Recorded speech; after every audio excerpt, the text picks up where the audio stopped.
आज के इस कार्यक्रम में मेरे साथ मंच पर उपस्थित मोदी जी की मंत्रिपरिषद में मेरे साथी भाई भूपेंद्र यादव जी, जिनके निमंत्रण पर मैं आज यहां आया हूं, श्री शेखर पटेल अध्यक्ष क्रेडाई, श्री बोमन ईरानी जी चेयरमैन क्रेडाई, श्री मनोज गौड़ जी पूर्व अध्यक्ष क्रेडाई, गौरव गुप्ता जी सेक्रेटरी क्रेडाई, श्री जी राम रेड्डी जी नवनिर्वाचित अध्यक्ष क्रेडाई और आज देश भर से क्रेडाई से जुड़े उपस्थित सभी महानुभावों का मैं हृदयपूर्वक स्वागत करता हूं।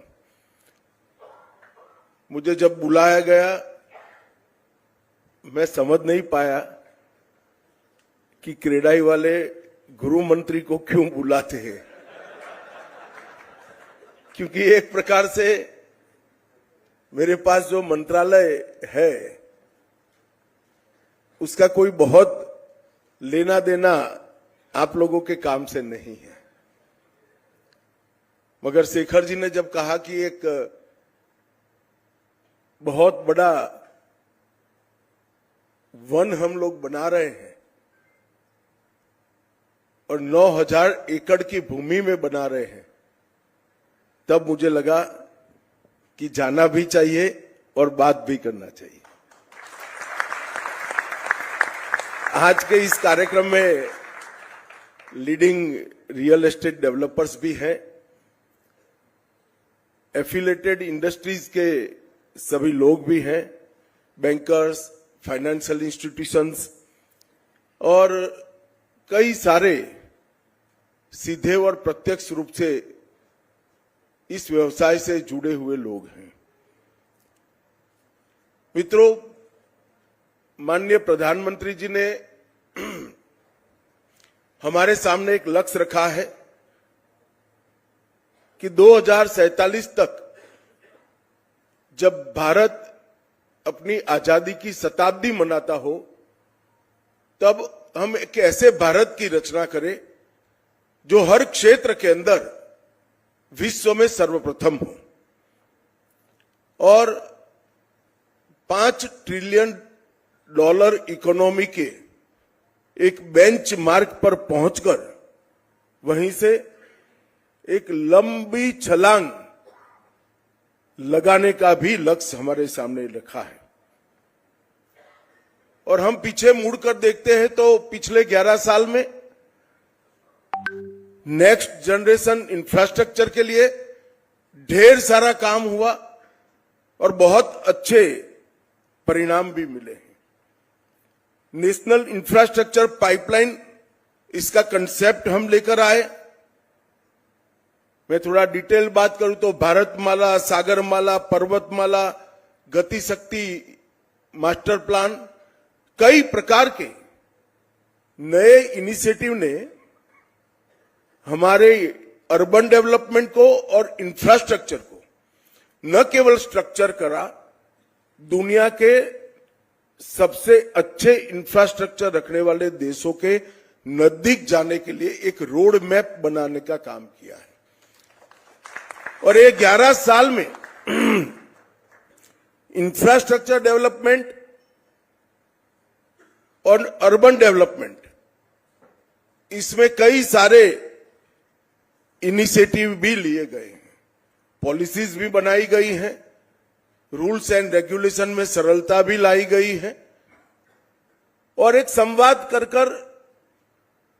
कभी जिनको सार्वजनिक रूप से मिलने में लोग संकोच करते थे, उनको देश के विकास का महत्वपूर्ण अंग मानकर संवाद प्रस्थापित कर हर क्षेत्र के हर्डल्स दूर करने का हमने प्रयास किया है और इसके बहुत अच्छे नतीजे हमें मिले हैं।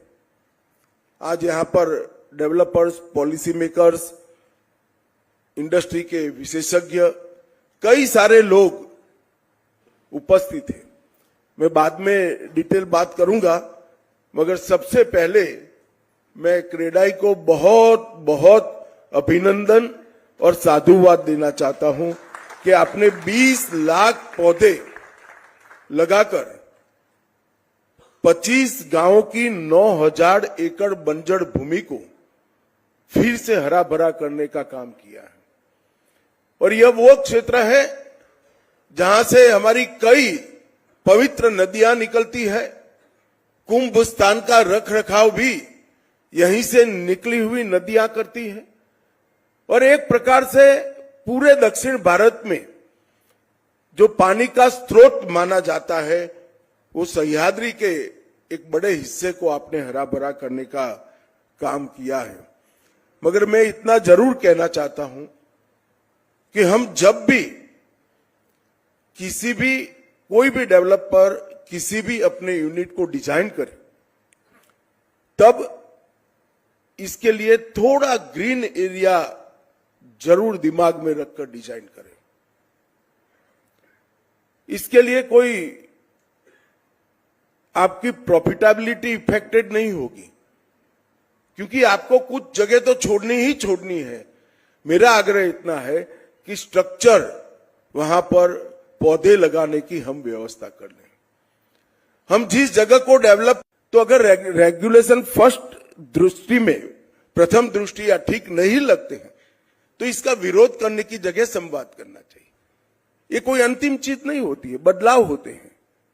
कई सारे बदलाव हमने किए भी है। जीएसटी से लेकर कई ऐसे कानून हैं जिसमें सरकार ने स्टेक होल्डरों के साथ चर्चा कर बदलाव किए।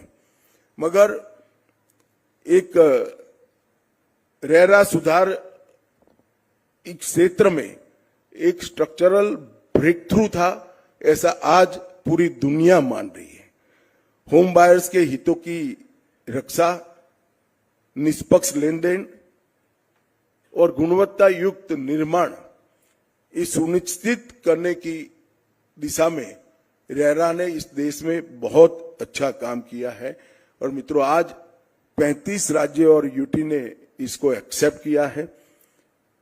29 राज्यों में अपील का प्राधिकरण भी गठित हो चुका है और 29 रेरा प्राधिकरणों ने अपनी वेबसाइट भी प्रकाशित कर दी है।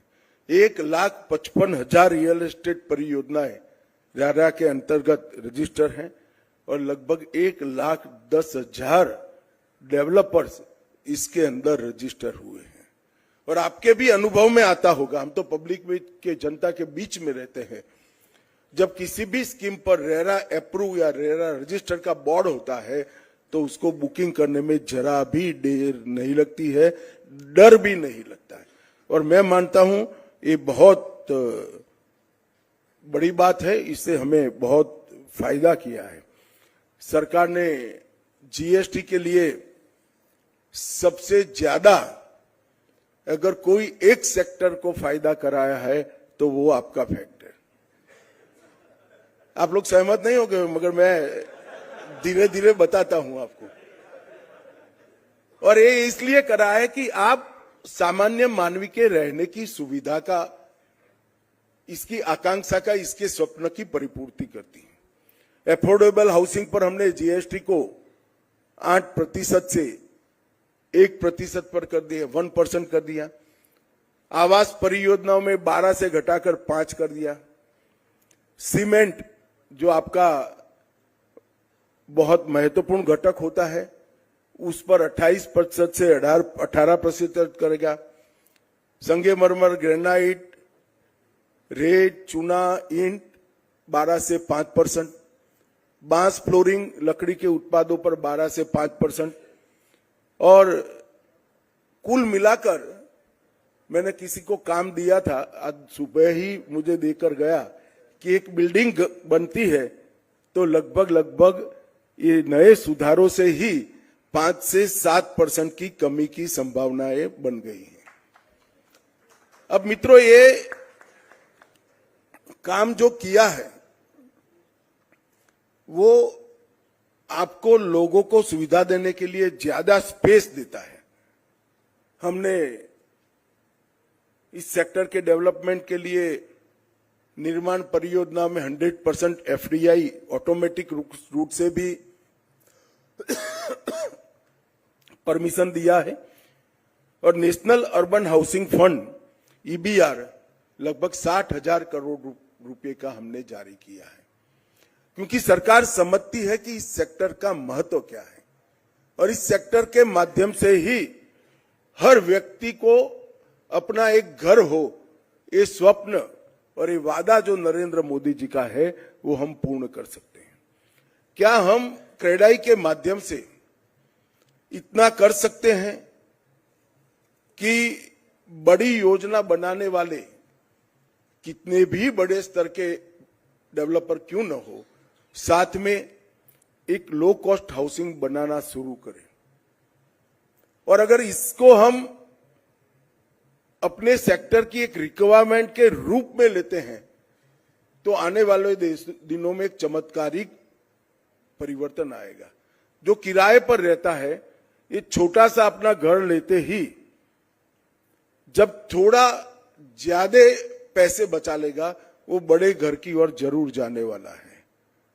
इस दृष्टिकोण को स्वीकार कर हर व्यक्ति को अपना एक घर मिले, इस दिशा में आपने जाना चाहिए। National building code NBC 2016 BIS के भी कोडिंग हमने की है। ढेर सारे हमने सुधार किए। जो भूपेंद्र जी ने काफी कुछ कह दिया है, मगर मैं जरूर कहना चाहूंगा, नेट जीरो के लक्ष्य को पूरा करने के लिए भी आप लोगों ने बहुत जिम्मेदारी पूर्वक आगे बढ़ना चाहिए। ग्रीन बिल्डिंग नॉर्म्स, ऊर्जा सक्षम design, water recycling, rain water harvesting की सिस्टम, साइंटिफिक वेस्ट मैनेजमेंट, इसको क्या हम हाउसिंग का न्यू नॉर्मल बना सकते हैं। डिजाइन का हिस्सा सिर्फ स्ट्रक्चर नहीं होता है।